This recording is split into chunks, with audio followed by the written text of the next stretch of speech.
I know this is supposed to be a best man speech, and I'll get to that. But I just had to say to you, I'm so proud to have you as a daughter. Aww. I really am.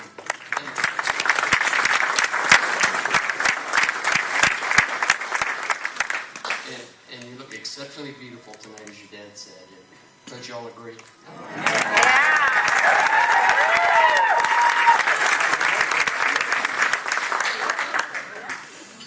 And I want to take this opportunity to say on behalf of everybody here, Evelyn and Jim, this is a wonderful celebration. Thank you very, very much. Yes. Very much.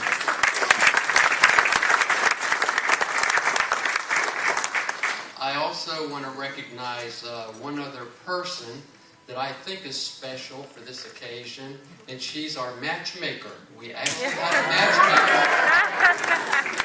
And that's Faye Copeland. Faye, stand up and let everybody recognize you.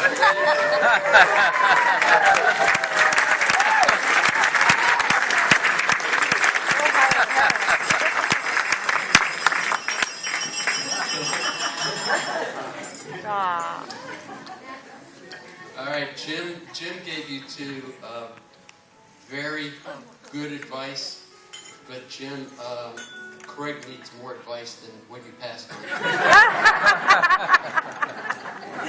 Craig, there's 4 things I think I need to share with you. Since I'm an old man and your best man, I think some wisdom sharing should go on here. And I have 4 things for you. Number 1. Starting today, just put the toilet seat down.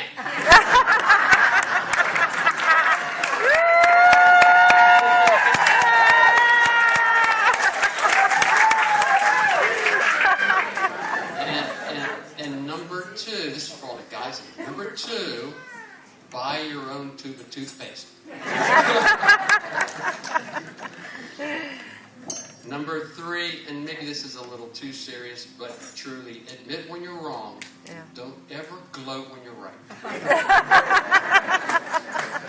And number 4, there are 2 words your mom told me that you need to master. Yes, dear.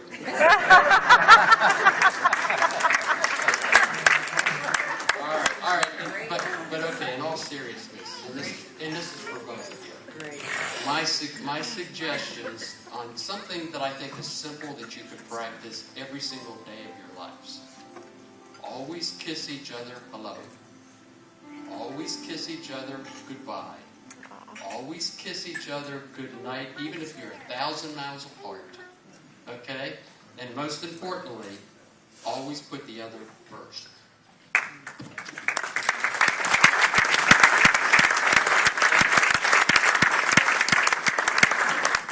Everybody would please raise the glass. I do have a toast that I'd like to propose. May the light of friendship guide your paths forevermore.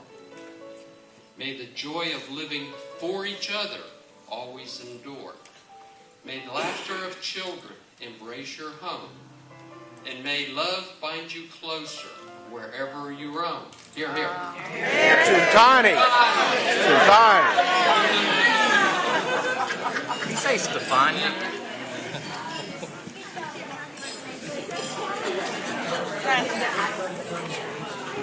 I don't know. I What is it you say? Chintani. Chintani. To have 100 years. Oh, that's what it is. I did hear that. No, seriously. Oh, sweet. I've heard that before.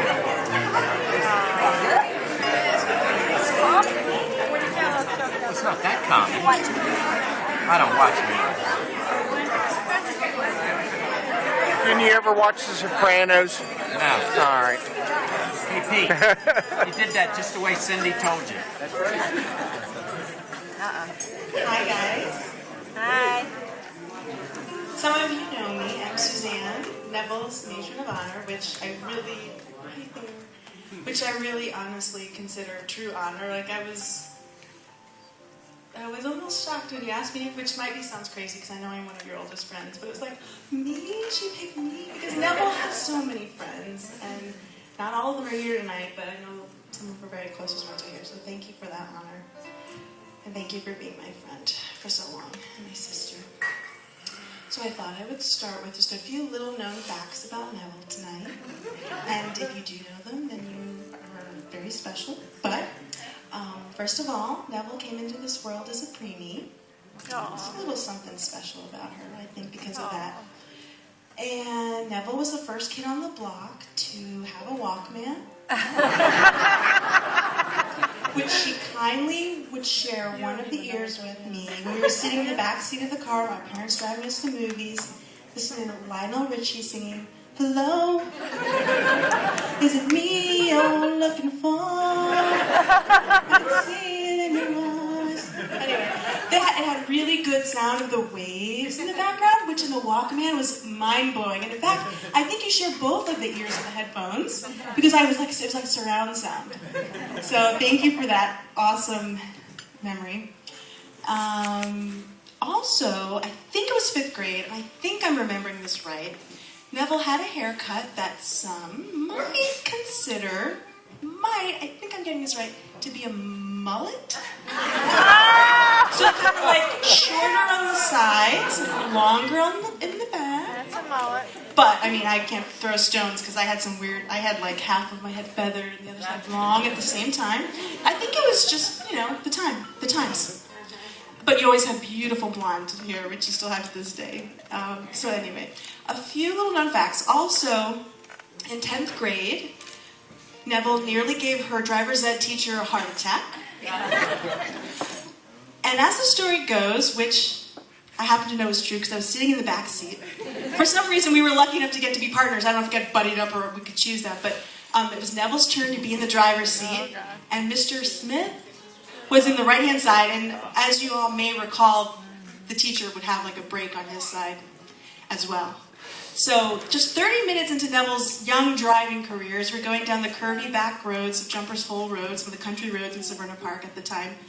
A beautiful, delicate sparrow landed in our path. And when faced with the choice of whether to secure her driving license, hopefully within a few short months after passing class, and keeping all of us sane and safe and alive, or saving this adorable baby sparrow, Neville's reaction was, no, really, the focus is on the animal, not our lives, because I know we were okay. We were in good hands. Neville's reaction was to jerk the steering wheel, swerve off a little bit off to the side of the road and say, in the cutest, sweetest voice you've ever heard, "Birdie!" Which I will never forget, and I honestly think it captures one part of your beautiful soul and personality. And as you can imagine, Mr. Smith did freak out, slammed on his brake, I think pulled us over, and we had a whole lecture. But fortunately, it didn't impede you. I mean, you passed the class, I think, you got, and that bird survived, which, by the way, piggybacks on a story that was told last night. Apparently, Neville has a history of saving birds. Stuck her neck out in front of a tire of a car to save a bird. But actually, no, it's not quite that. She just got good common sense. So anyways, some little known facts about Neville. So I thought I would switch to some known facts about Neville, because I think almost everybody in this room know these things. And I hope, Neville, you know them about yourself as well. But the truth is that we don't say them very often, because we live our lives. And just like hearing your dad say some amazing things tonight, it's great to hear those things said out loud that we feel in our hearts. So some things about Neville that are super special, which I think most of us know, some of us know, is you are an artist. Yeah. You are incredibly talented. You are, from photography to drawing and painting.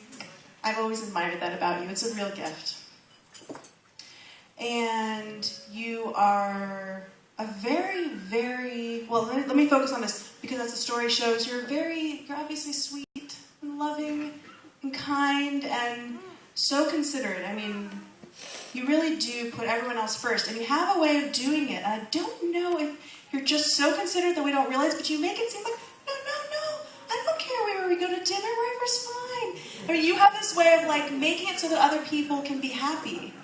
And it seems to me truly natural, It's not a martyr thing, it's not a belabored thing, it's just, and that's a beautiful thing. A beautiful thing, like your dad said, don't ever lose that, and I know you won't. And on top of all of this, oh, well, of course, the amazing sense of humor, fun, goofy, which brings us all joy, and then a brilliant mind. I mean, I remember being kind of in awe of you, like in math class, you know, it's like you always got everything, all the concepts, and we had the pleasure of working together for a brief time in our business, and it was so fun to have Neville come on board and just to see your mind at work. Like, basically what I want to say is, there are people in the world who are smart, there are people in the world who are kind, there are people in the world who are artistic, there are people in the world who are beautiful, inside and out, or one or the other, you happen to be both. But to find somebody who has all of that inside and outside, all of that is part of who you are, is super amazing and special. The kindness that you have to balance the intelligence and all of these things that, you know, you just are a beautiful, beautiful woman. So we all know that in this room, and I'm glad we have the opportunity to take tonight to celebrate you.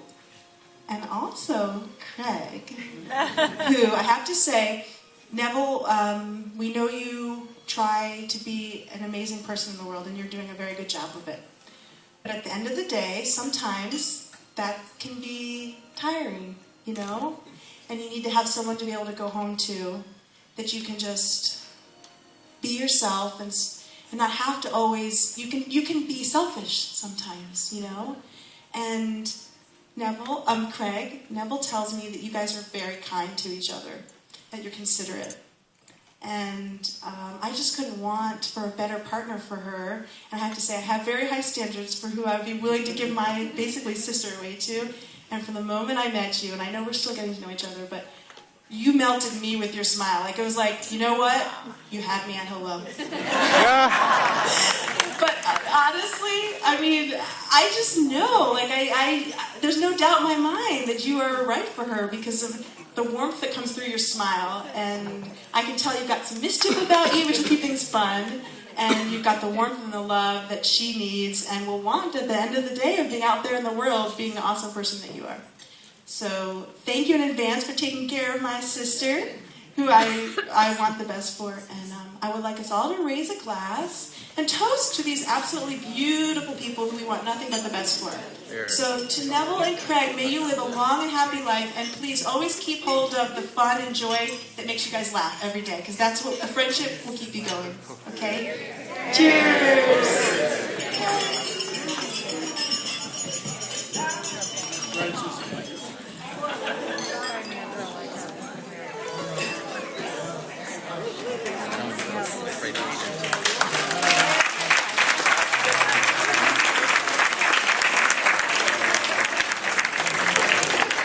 Yeah.